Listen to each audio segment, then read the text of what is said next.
दोस्तों, जैसे जैसे समय बदलता जाता है, बहुत सारी चीजें बदलती हैं और जो चैलेंज हमारे सामने आते हैं, उनके नए नए सॉल्यूशंस भी सामने आते हैं। समय रहते हमें भी उन सॉल्यूशंस को समझना चाहिए। आज के दौर का सबसे बड़ा चैलेंज है डिस्ट्रैक्शन, टाइम को मैनेज ना कर पाना और प्रोडक्टिव ना हो पाना। और इसी चैलेंज को सॉल्व करने के लिए जो नई थ्योरी, जो नया कॉन्सेप्ट आज हम डिस्कस करने वाले हैं, वो है माइंड मैनेजमेंट का, ना कि टाइम मैनेजमेंट का। आज की बुक समरी है mind management not time management, productivity when creativity matters, जिसे लिखा है डेविड कैडवी ने। डेविड कैडवी भी एक राइटर और एक पॉडकास्टर हैं। वो लोगों को अपने क्रिएटिव काम में प्रोडक्टिव बनने में मदद करते हैं। उनकी बुक्स की 1 मिलियन से ज्यादा कॉपीज बिक चुकी हैं। डेविड टेडएक्स, द पोस्ट और ऑब्जर्वर में भी आ चुके हैं। तो बात यह है कि कई बुक्स और स्पीकर्स ये बताते हैं कि अपने टाइम को कैसे अच्छे से इस्तेमाल किया जाना चाहिए। वो आपसे ये करो या वो करो करने के लिए कहते हैं, लेकिन सच्चाई तो ये है कि चीजों को पूरा करने का टाइम मैनेजमेंट से कोई ताल्लुक ही नहीं है। ये सिर्फ इस बात पर डिपेंड करता है कि आप अपने माइंड को कैसे मैनेज करते हैं। ये समरी माइंड मैनेजमेंट को पाने के लिए आपको कुछ सिंपल और पावरफुल टेक्निक सिखाने वाली है। तो आइए बिना देर किए शुरू करते हैं आज की book summary mind management not time management, productivity when creativity matters by David Kadavy. आप इसे अपने चारों ओर देखते हैं। रोज लोग पैसा कमाने की भागदौड़ में लगे रहते हैं, इसीलिए आपको हर एक सेकंड को सही जगह पर इस्तेमाल करना चाहिए। पैसा कमाने के लिए आप अपना कैलेंडर अलग अलग एक्टिविटीज से इस कदर भर देते हैं कि आपके पास आराम करने का वक्त ही नहीं होता।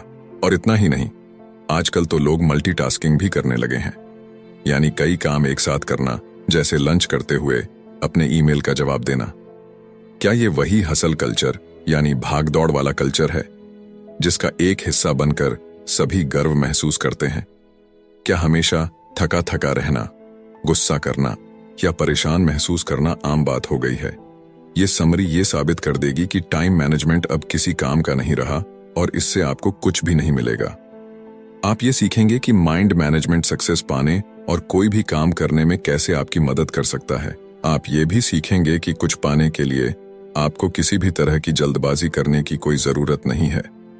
टाइम मैनेजमेंट नहीं, माइंड मैनेजमेंट अपने गोल्स को पाने का बेहतर तरीका है।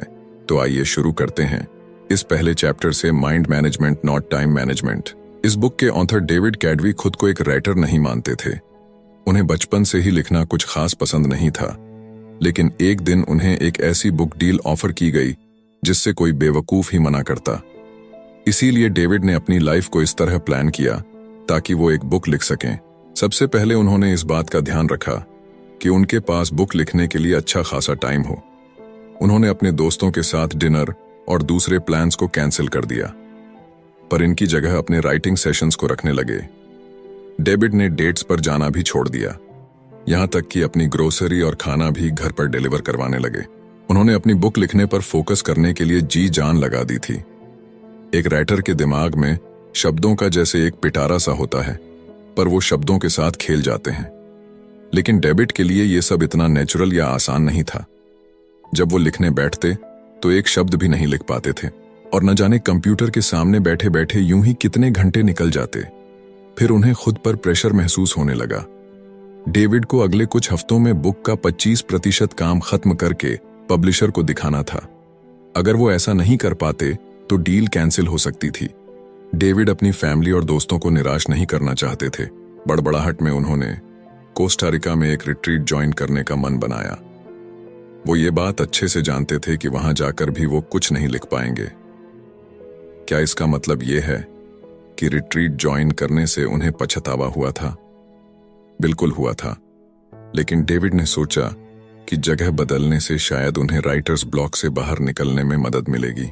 डेविड को रिट्रीट के लिए हाँ कहने के बाद पछतावा होने लगा और वो अपने घर से बाहर निकल गए।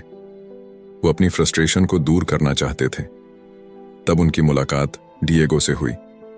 वो रोड के दूसरी तरफ थे जब उन्होंने डेविड को इस तरह बुलाया जैसे मानो वो दोनों दोस्त थे। डिएगो ने हाथ से इशारा करते हुए डेविड को बुलाया और उनसे स्पेनिश में बात करने लगे। डेविड एक बेवकूफ की तरह नहीं दिखना चाहते थे, इसलिए उन्होंने डिएगो की बात का जवाब दिया। उनसे बात करने पर डेविड को पता चला कि डेगो ऐसे ही कुछ बात करना चाहता था। उन्हें बीच पर घूमना और बारिश का मौसम बेहद पसंद था। उनकी बातें ज्यादा लंबी तो नहीं चली, लेकिन डेविड को इसके बाद काफी अच्छा महसूस हो रहा था। जब डेविड घर लौटे तो दोबारा कंप्यूटर के सामने बैठ गए। अगले 1 घंटे में डेविड पहला चैप्टर लिखने में कामयाब रहे। इससे डेविड को समझ में आया कि ऐसा क्या हुआ था जिससे वो लिख पाने में कामयाब रहे थे। इसकी वजह लिखने के लिए समय निकालना नहीं था। टाइम मैनेजमेंट अब इफेक्टिव यानी कारगर नहीं रहा है। आपको टाइम की नहीं बल्कि लिखने के लिए सही मेंटल स्टेट में होने की जरूरत है। इसे ही डेविड माइंड मैनेजमेंट कहते हैं। माइंड मैनेजमेंट का मतलब है अपनी क्रिएटिव एनर्जी को प्रायोरिटी देना, लेकिन ये आपका वक्त भी जाया कर सकता है। आपने कभी अपनी लंबी टू डू लिस्ट को देखकर जीरो मोटिवेशन महसूस किया है? ऐसा हम सभी के साथ होता है। फिर भी माइंड मैनेजमेंट से आप इस मुश्किल से निकल सकते हैं। माइंड मैनेजमेंट का मतलब है किसी काम या प्रॉब्लम को अलग नजरिए से देखना। टाइम मैनेजमेंट में आप खुद से ये पूछते हैं कि अभी मैं क्या कर सकता हूं।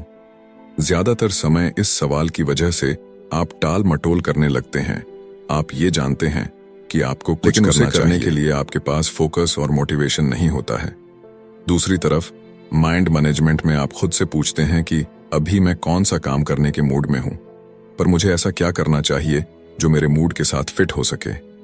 अपने काम को पूरा करने का सबसे अच्छा तरीका है कि आपका मेंटल स्टेट और वो काम दोनों एक दूसरे के साथ मैच करना चाहिए। इससे एनर्जी और वक्त जैसे रिसोर्सेज वेस्ट नहीं होते। नेक्स्ट चैप्टर है क्रिएटिव स्वीट स्पॉट। क्रिएटिव होना कोई ऐसी चीज नहीं है जो आसानी से आपके अंदर आ जाती है। ये कोई ग्रोसरी नहीं है जिसे आप खरीद कर ला सकते हैं। क्रिएटिविटी की प्रोसेस में वक्त लगता है। कोई कहानी सुनाने, गाना लिखने या फिर एक पेंटिंग बनाने के लिए आपका स्टेट ऑफ माइंड सही होना बहुत जरूरी है। डेविड क्रिएटिव मोड में घुसने के लिए 2 तरह की थिंकिंग का इस्तेमाल करते हैं, जो है डाइवर्सन थिंकिंग और कन्वर्शन थिंकिंग।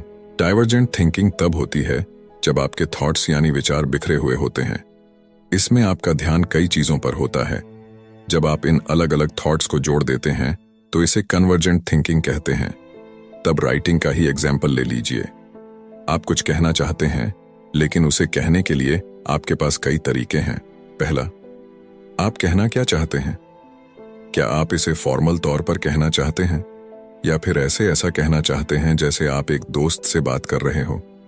क्या आप इसे कोई नाम नहीं देना चाहते या फिर आप सभी को यह बता देना चाहते हैं कि इसे आपने लिखा है? इसे डाइवर्जेंट थिंकिंग कहते हैं। कन्वर्शन थिंकिंग उसे कहते हैं जब आप अपने ऑप्शंस में से किसी एक को चुनते हैं। जैसे मान लीजिए कि आप अपने पहले प्यार के बारे में लिखना चाहते हैं। आप अपने रीडर्स के लिए अपनी राइटिंग के टोन को एक दोस्त की तरह पेश करना चाहते हैं। आप इसे कोई नाम नहीं देना चाहते क्योंकि आप खुद की पहचान सबके सामने नहीं लाना चाहते। इसीलिए अच्छे क्रिएटिव आइडियाज बनाने के लिए आपको डाइवर्सेंट और कन्वर्शन थिंकिंग दोनों की जरूरत होती है। अपने फाइनल प्रोडक्ट को ब्रिलियंट बनाने के लिए आपको सबसे बेहतरीन आइडियाज की जरूरत है, पर आप इन आइडियाज को कैसे ढूंढेंगे? अपने क्रिएटिव स्पॉट को पहचान कर। आपका क्रिएटिव स्पॉट उस वक्त और उस जगह के बारे में बताता है जिसमें आप अपना बेस्ट क्रिएटिव काम कर पाते हैं। क्रिएटिव काम ऐसी चीज नहीं है जिसे आप किसी गाइड बुक की मदद से कर सकते हैं, जिसमें कोई लॉजिक या कोई मैथमेटिकल फॉर्मूला काम नहीं आता। क्रिएटिव वर्क एक ऐसा अनोखा थॉट प्रोसेस है जिसे हम अक्सर इंसाइट कहते हैं। न्यूरो साइंटिस्ट के मुताबिक इंसाइट अचानक हुए एहसास या नजरिए में हुए बदलाव को कहते हैं। इंसाइट को एक यूरेका मूवमेंट भी मान सकते हैं, जो तब होता है जब कुछ मिलने से आपकी आंखों में खुशी के आंसू आ जाते हैं। क्या आपको कभी अचानक से कोई ब्रिलियंट प्लान आइडिया आया है? उसे ही यूरेका या फिर मिल गया ये मोमेंट कहते हैं। ये तब होता है जब अपने गाने के कुछ मिस शब्द आपको अचानक से मिल जाए या आप अपनी कहानी का एक परफेक्ट प्लॉट ढूंढ निकालते हैं। अब दोबारा कुछ पेंट करना चाहते हैं, लेकिन यह नहीं जानते कि क्या पेंट करें, तो इसके लिए अपने पसंदीदा कार्टून कैरेक्टर को पेंट करने के बारे में अचानक याद आना एक यूरेका मोमेंट होगा। जिनके खास वक्त के दौरान अपने क्रिएटिव स्पॉट को ढूंढना आसान हो सकता है। याद रखिएगा कि ये माइंड मैनेजमेंट के बारे में, टाइम मैनेजमेंट के बारे में नहीं। आपकी एनर्जी हर एक दिन या पूरे दिन एक जैसी नहीं रहती है।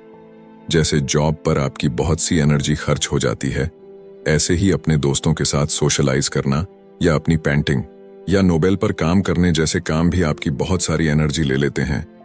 इसीलिए दिन का वो सही वक्त ढूंढ निकालिए जब आपके अंदर सबसे ज्यादा एनर्जी होती है।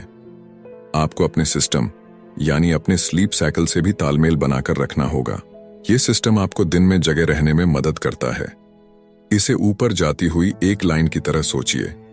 जितना ज्यादा आप जागे रहेंगे उतने ज्यादा आप अलर्ट रहेंगे। लेकिन जागे रहने के साथ साथ अलर्ट रहने को आपका स्लीप डेट सिस्टम रोक देता है। दूसरे शब्दों में कहें, अगर आप एक रात अच्छे से नहीं सोएंगे तो आपका स्लीप डेट बहुत ज्यादा हो जाता है। अपने स्लीप डेट को नीचे जाती हुई एक लाइन की तरह सोचिए, क्योंकि ये आपके एनर्जी को कम करता है। आपके सिस्टम और स्लीप डेट दोनों की लाइन दोपहर के शुरुआती वक्त लगभग 2:30 बजे मिलती है। इसी वजह से आप इस वक्त सुस्त और थका हुआ महसूस करते हैं।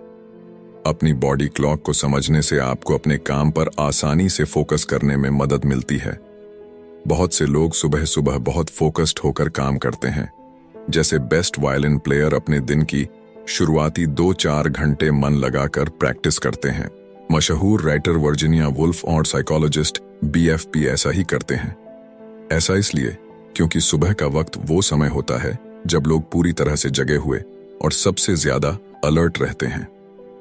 अपने क्रिएटिव स्पॉट को हासिल करने के लिए डेविड ने एक और तरीका बताया है। इसे वो फर्स्ट आवर रूल कहते हैं, जो अपने काम को पूरा करने में उन्हें डिसिप्लिन रहने में मदद करता है। जब आप अपने दिन का सबसे पहला घंटा अपने प्रोजेक्ट पर लगाते हैं तो उसे फर्स्ट आवर रूल कहते हैं। और ये कोई ऐसा वैसा प्रोजेक्ट नहीं होना चाहिए, बल्कि आपका सबसे इंपॉर्टेंट प्रोजेक्ट होना चाहिए। ऐसा करने से आप उस प्रोजेक्ट को जल्दी पूरा कर पाएंगे। इसे सुनकर ऐसा लग रहा होगा ना कि क्या आप ऐसा सच में मुमकिन है? तो जवाब है जी हाँ, बिल्कुल मुमकिन है। अपने दिन की शुरुआत अपने सबसे इंपॉर्टेंट काम से कीजिए, यानी एक ऐसे काम से जो आपको करना ही है। ऐसा करने से इसे पूरा करने के लिए आपके आलसी होने के चांसेस काफी कम हो जाते हैं। ऐसा करना उस काम में आने वाली रुकावटों को भी रोकता है। इस इंपॉर्टेंट लर्निंग को लेने के बाद बढ़ते हैं नेक्स्ट चैप्टर की ओर, द 4 स्टेजेस ऑफ क्रिएटिविटी। जब आप असल में राइटिंग और पेंटिंग नहीं कर रहे हैं, तब भी आप राइटिंग और पेंटिंग कर सकते हैं। क्रिएटिविटी का प्रोसेस सिर्फ राइटिंग और पेंटिंग के बारे में नहीं है। इसे सोशल साइकोलॉजिस्ट ग्राम बोलर कंट्रोल के 4 स्टेज या क्रिएटिविटी के 4 स्टेज कहते हैं। पहला स्टेज है प्रिपरेशन, यानी कि तैयारी करना। यह तब होता है जब आप अपने प्रोजेक्ट के बारे में सब कुछ सोचते हैं। आपकी स्टोरी में कौन सी कैरेक्टर होंगे, आपका गाना कितना लंबा होगा, पेंटिंग बनाने के लिए आप किस चीज का इस्तेमाल करेंगे। ये ब्रेनस्टॉर्मिंग यानी दिमाग चलाने वाला स्टेज है। इसमें आपके पास अपने प्रोजेक्ट की इतनी इंफॉर्मेशन होती है कि आप एक चलते फिरते इंसाइक्लोपीडिया की तरह हो जाते हैं। डेविड ने भी अपनी बुक पर इसी तरह काम करना शुरू किया था। ऐसा भी वक्त हुआ जब वो अपने लिविंग रूम में बैठकर इंफॉर्मेशन के ऐसे सोर्सेज को खोलकर देखा करते थे। डेविड के चारों ओर बुक्स, न्यूज़पेपर और जर्नल्स बिखरे रहते थे।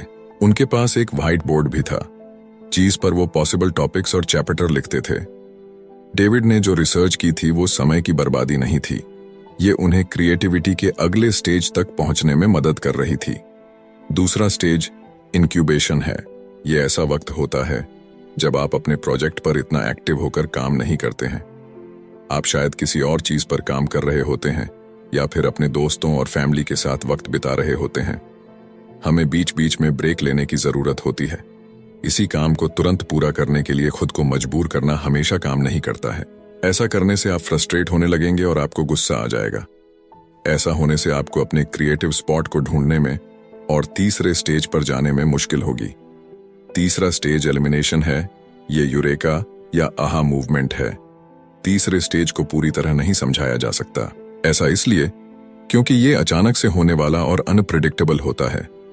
जैसा कि बताया गया है कि अगर आप जरूरी तैयारी नहीं करेंगे तो आप इस स्टेज तक नहीं पहुंच सकते। आपको पहले स्टेज पर बहुत सा वक्त देना होगा। आइए जानते हैं कि पहला स्टेज आपको तीसरे स्टेज पर पहुंचने में कैसे मदद करता है। इसके लिए हम दी बीटल्स के पॉल मैककर्टनी का एग्जाम्पल लेंगे। पॉल ने यस्टरडे नाम का वो यादगार गाना बड़े ही अनोखे तरीके से कंपोज किया था। उन्हें इस गाने की धुन अपने सपने में सुनाई दी थी। जब उनकी आंख खुली तो वो आंधी नींद में उठकर अपने पियानो पर उस धुन को बजाने लगे। और इस तरह इतिहास के सबसे महान गानों में से एक गाना बना। लेकिन ये इतना भी आसान नहीं था। येस्टरडे लिखने से पहले भी पॉल कुछ गाने लिख और बना रहे थे। वो सालों से म्यूजिक क्रिएट करते आ रहे थे और क्योंकि वो येस्टरडे जैसा गाना लिख पाए थे, उनका काम वही नहीं रुक गया था। नहीं, पॉल ने यह पक्का किया कि वो चौथे स्टेज को भी अच्छे से पूरा करें, जो है वेरिफिकेशन। चौथा स्टेज वेरिफिकेशन है। ये तब होता है जब आप एलिमिनेशन की स्टेज में आए यूरेका मूवमेंट के बारे में सोचते हैं। इसमें आप ये पक्का कर लेते हैं कि आपका जो आइडिया था वो फुल प्रूफ और ब्रिलियंट है। आप ये डबल चेक करते हैं कि किसी चीज की कमी तो नहीं है। पॉल को 100% विश्वास तो नहीं था कि उनका बनाया हुआ गाना ओरिजिनल था। उन्हें लगा कि हो सकता है कि यह भी एक ऐसी धुन थी जो उन्होंने पहले कभी सुनी थी।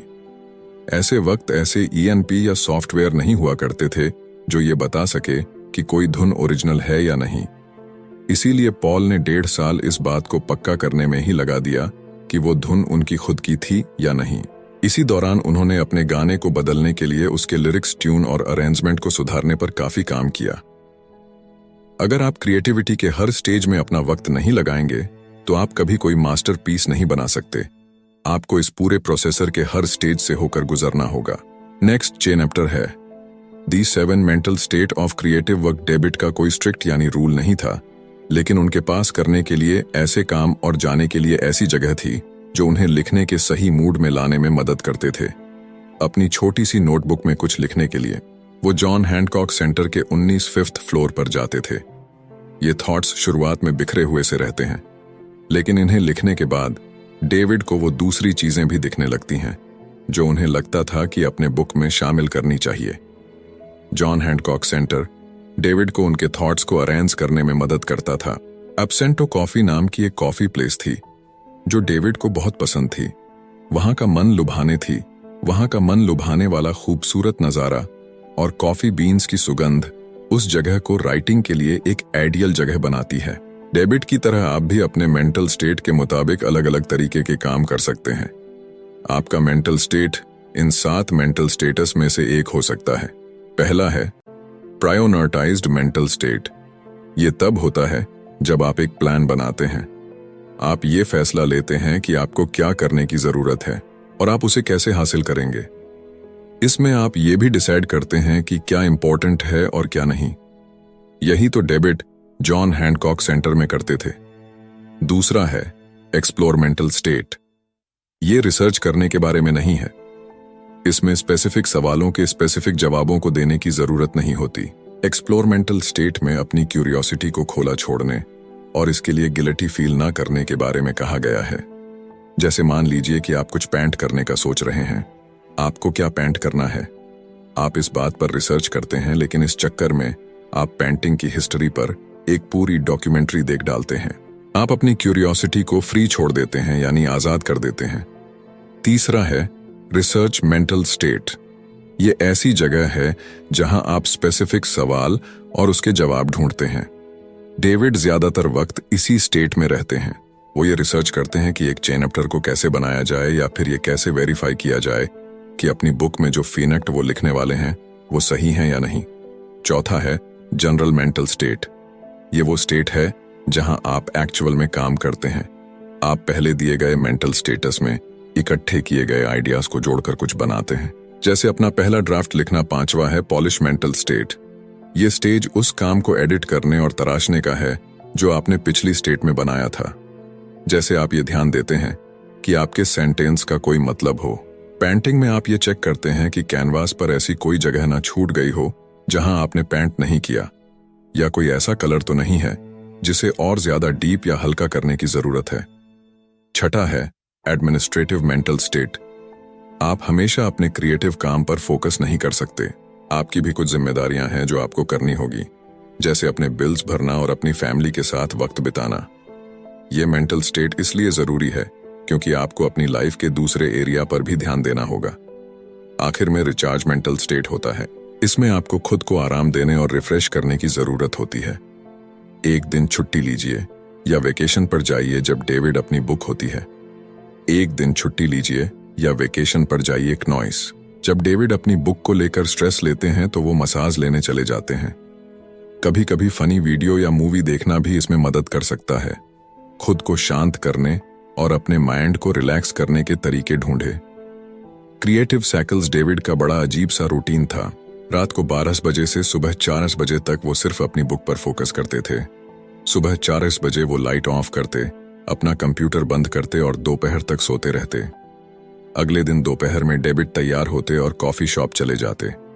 वो कैफे में तब तक काम करते जब तक उसके बंद होने का वक्त नहीं हो जाता था। इसी को डेविड क्रिएटिव साइकिल कहते हैं। ये एक ऐसा रिपीट होने वाला साइकिल है जिसमें अपने काम में आगे बढ़ने के साथ साथ आपको आराम करने का वक्त भी मिलता है। क्रिएटिव साइकिल में क्रिएटिविटी के 4 स्टेज होते हैं, जिसमें आप प्रिपेयर, इनकलबेट, एलिमिनेट, ऑनर, वेरीफाई करते हैं। क्रिएटिव साइकिल को टाइम पर बेस्ड होने की जरूरत नहीं है। ये हफ्तों और यहां तक कि कई अलग अलग मौसम पर बेस्ड हो सकता है। आइए क्रिएटिव साइकिल का एक एग्जाम्पल देखते हैं। बैट क्रिएटिविटी की पहले स्टेज प्रिपरेशन को रात में करना पसंद करती है। रात की शांति उन्हें फोकस करने में मदद करती है। नॉइस, इसीलिए वो अपने गाने के लिए बहुत सी इंफॉर्मेशन ढूंढ पाती है, चली जाती है। सोने से वो क्रिएटिविटी के दूसरे स्टेज में चली जाती है, जो है इंक्यूबेशन। जब वो सोती है तो बेथ का ध्यान अपने क्रिएटिव काम पर नहीं रहता। इससे सुबह बेथ को आराम और इंस्पायर्ड महसूस होता है। वो क्रिएटिविटी के तीसरे स्टेज में पहुंचाती है, जो है इल्यूमिनेशन। जब वो अपना ब्रेकफास्ट खाती है तो उन्हें एक आहा मूवमेंट मिलता है। उन्हें अपने गाने के सही अल्फाज मिल जाते हैं और वो तुरंत उन्हें अपने पास रखे टिश्यू पेपर पर लिख लेती है। पूरी दोपहर अपने गाने को सुधारने में लगा देती है। वो कुछ अल्फाजों को बेहतर अल्फाजों से बदल देती है और उस धुन को बजाने के लिए बेस्ट इंस्ट्रूमेंट्स को चुनती है। अपने माइंड को मैनेज करने के लिए बहुत से ऑप्शंस हैं। आपको सिर्फ वो ढूंढने की जरूरत है जो आपको सबसे ज्यादा सूट करता है। नेक्स्ट चैप्टर है क्रिएटिव सिस्टम्स। एक बार डेविड बड़ी मुश्किल में थे। उन्हें अपने पॉडकास्ट के लिए डॉक्टर रॉक के साथ इंटरव्यू करना था। डॉक्टर रॉक डेविड के लिए एक इंस्पिरेशन थे। उन्होंने यूअर ब्रेन एट वर्क नाम की एक बुक लिखी थी, जिसकी मदद से डेविड ये समझ पाए थे कि क्रिएटिव वर्क में माइंड कैसे काम करता है। डेविड डॉक्टर रॉक को अपना आइडियल मानते थे, लेकिन जिस दिन डेविड को डॉक्टर रॉक से बात करनी थी, उन्हें कई मुश्किलों का सामना करना पड़ा। पहले जो अपार्टमेंट उन्होंने रेंट पर लिया हुआ था, वहां कंस्ट्रक्शन का काम चल रहा था। पूरे दिन वहां शोर रहता था। एक पॉडकास्ट को रिकॉर्ड करने के लिए इससे खराब हालत नहीं हो सकती थी। दूसरा, डेविड हाल ही में अपनी बुक लिखने के लिए पनामा सिटी में रहने आए थे, पर अपने नए मोहल्ले को इतने अच्छे से नहीं जानते थे, इसलिए उन्हें इस बात का कोई अंदाजा नहीं था कि इंटरव्यू के लिए उन्हें कोई अच्छी दूसरी जगह कहां मिल सकती थी। तीसरा, डेविड जानते थे कि इस इंटरव्यू का स्केड्यूल बदलना नामुमकिन होगा, क्योंकि डॉक्टर रॉक जैसे जाने माने लोग हमेशा बिजी रहते हैं। ये जिंदगी में एक बार मिलने वाला सुनहरे मौके जैसा था। ऐसा लग रहा था कि ये साफ है कि क्या होने वाला है। डेविड को पॉडकास्ट कैंसिल करना होगा। उस दिन कुछ भी ठीक नहीं हो रहा था, लेकिन डेविड का क्रिएटिव सिस्टम एक्टिवेट हुआ और उन्होंने डॉक्टर रॉक को एक ईमेल लिखा। न जाने कैसे लेकर अचानक से वो ना उम्मीद महसूस नहीं कर रहे थे। उन्होंने हर उस प्रॉब्लम का उपाय निकाल लिया था जो उनके सामने आ रही थी। आखिर में डेविड डॉक्टर रॉक के साथ रिकॉर्डिंग करने में कामयाब हो गए थे। क्रिएटिव सिस्टम में एक ऐसा रिपीटिंग प्रोसेसर है जो आपको अपने क्रिएटिव काम को करने में मदद करता है। यह आपको जानने में मदद करता है कि अपनी मेंटल एनर्जी को ध्यान में रखते हुए क्या स्टेप्स लेने चाहिए। क्रिएटिव सिस्टम को एक छाती की तरह सोचिए जो आपके क्रिएटिव साइकिल और क्रिएटिविटी के स्टेज को कवर देता है। ये बेसिकली पूरे क्रिएटिव प्रोसेसर की देखरेख करता है। क्रिएटिव सिस्टम को कम से कम क्रिएटिव डोज की जरूरत होती है। ये वो सबसे छोटी चीज है जो आप अपने क्रिएटिव काम को आगे बढ़ाने के लिए कर सकते हैं। मान लीजिए कि आप एक राइटर हैं। आपका मिनिमम क्रिएटिव डोज है अपनी बुक का एक पैराग्राफ लिखना। मिनिमम क्रिएटिव डोज आपको अपनी दूसरी प्रायोरिटीज पर ध्यान देने में मदद करता है। क्रिएटिव काम के लिए ओपन लूप भी अच्छी चीज है। आइए एक एग्जाम्पल से समझते हैं। जब आप अपनी बिल्ली को खाना देते हैं तो आप ध्यान देते हैं कि उसका खाना खत्म होने वाला है। आप सुपरमार्केट से बिल्ली का खाना लेने के लिए एक मेंटल नोट बना लेते हैं। ये एक ओपन लूप इसलिए है क्योंकि कैट फूड खरीदना है आपके दिमाग में लगातार चलता रहता है, तब भी जब आप दूसरा काम कर रहे होते हैं। ओपन लूप आपके माइंड में जगह गिरे रहता है। ये मेंटल स्पेस, ये जगह तभी खाली हो सकती है जब आप उस काम को पूरा कर लेते हैं, यानी कैट फूड खरीद लेते हैं। एक नेगेटिव चीज जैसा लग रहा है ना, लेकिन ओपन लूप आपकी क्रिएटिविटी के लिए फायदेमंद होते हैं या आपके प्रोजेक्ट को आगे बढ़ाने में मदद करते हैं। आइए उस एग्जाम्पल पर वापस चलते हैं जहां आप एक राइटर थे और अपनी बुक के लिए एक पैराग्राफ लिख रहे थे कि आपके दिमाग में एक कूपन लूप बनाता है जिसे आप अगले दिन और आगे आने वाले दिनों में वापस देख सकते हैं। इस तरह अगर आप अपना पूरा दिन राइटिंग में नहीं भी लगा पाते हैं तो भी आपको गिल्टी महसूस नहीं होगा। जब तक आप प्रोग्रेस कर रहे हैं आप आगे बढ़ते रहेंगे और अपना मोमेंटम नहीं खोएंगे। क्रिएटिव सिस्टम की सबसे अच्छी बात यह है कि आप बहुत सारे ओपन लूप रख सकते हैं। एक लूप आपकी स्टोरी के प्लॉट से जुड़ सकता है जबकि दूसरा स्टोरी के कैरेक्टर के बैकग्राउंड से। क्रिएटिव सिस्टम आपको बहाने बनाने से भी रोकता है। आप ये भी नहीं कह सकते कि आपके पास टाइम नहीं है, क्योंकि मिनिमम क्रिएटिव डोज के लिए कुछ ही मिनट चाहिए होते हैं। और अब वो मोड जिसे हम कहते हैं कंक्लूशन, यानी अभी तक हमने जितने भी चैप्टर पढ़े और सुने उनकी की लर्निंग्स को हम यहाँ पर रिपीट करेंगे। सबसे पहले आपने सीखा कि माइंड मैनेजमेंट क्या होता है। इसका मतलब है अपने काम को करने के लिए सही मेंटल स्टेट बनाना। यह खुद से यह पूछना है कि मैं कौन सा काम करने के मूड में हूं, पर मैं ऐसा क्या कर सकता हूं जो उस मूड में फिट हो सके। दूसरा, आपने सीखा कि अपने क्रिएटिव स्वीट स्पॉट को ढूंढकर आप माइंड मैनेजमेंट हासिल कर सकते हैं। डिवोजेंट ऑनर कन्वर्शन थिंकिंग अप्लाई करने से आप ऐसा कर पाएंगे। दोनों तरीकों से आप यूरेका मूवमेंट बना सकते हैं जो आपके क्रिएटिव काम में अचानक आए कामयाबी की तरह होता है। अपने क्रिएटिव स्वीट स्पॉट को ढूंढने के लिए आपको अपने सबसे प्रोडक्टिव टाइम को पहचानना होगा। ज्यादातर लोग सुबह काम करना पसंद करते हैं क्योंकि उस वक्त के दौरान डिस्ट्रैक्शन कम होते हैं। तीसरा, अपने क्रिएटिविटी के 4 स्टेज के बारे में जाना। आपको कुछ कमाल बनाने के लिए इन सभी स्टेजेस से गुजरना होगा। ये स्टेज प्रिपरेशन, इंक्यूबेशन, इल्यूमिनेशन और वेरिफिकेशन है। चौथा, अपने क्रिएटिव काम के साथ मेंटल स्टेटस के बारे में जाना। ये स्टेट आपको क्रिएटिविटी के 4 स्टेज को पूरा करने में मदद करते हैं। ये 7 मेंटल स्टेट है: priorities, explore, research, generate, polish, administrate और रिचार्ज। 5वां, आपने क्रिएटिव साइकिल के बारे में जाना। ये क्रिएटिव काम करने और आराम करने के लिए टाइम निकालने का रिपीटिंग साइकिल है। क्रिएटिव साइकिल ये डिसाइड करता है कि कौन सा टाइम फ्रेम आपके लिए काम करता है, भले ही वो हफ्ता, महीना या कोई सीजन ही क्यों ना हो। क्नॉइस। छठा, अपने क्रिएटिव सिस्टम के बारे में जानना। ये क्रिएटिविटी के 4 स्टेज और क्रिएटिव साइकिल की देखरेख करता है। ये एक ऐसा रिपीटिंग प्रोसेसर है जो आपको क्या स्टेप्स लेने चाहिए या उन्हें कैसा करना चाहिए जैसे सवालों के जवाब ढूंढने में मदद करता है। आज पूरी दुनिया भागती हुई जिंदगी की आंधी हो गई है। इसमें सभी जल्द से ज्यादा काम करने में लगे हुए हैं, लेकिन चीजों को धीरे धीरे करने का अलग ही मजा है। तो उस प्रोसेसर को एंजॉय कीजिए और जल्दबाजी मत कीजिए। जैसे कि कहावत है कि बड़ी चीजें उन्हीं को मिलती हैं जो उसके लिए इंतजार करते हैं, और इसी बात को हमारे वेदों में कहा गया है कि धैर्यता में ही विजय है। कि डिस्ट्रक्शन के दौर में अपनी क्रिएटिविटी को बढ़ाने के लिए, खुद को फोकस रखने के लिए ये जितने भी टूल्स और लर्निंग आपको मिली वो आपके लिए इनवैल्यूएबल साबित होंगी और आप इन्हें अपनी लाइफ में इम्प्लीमेंट भी करेंगे।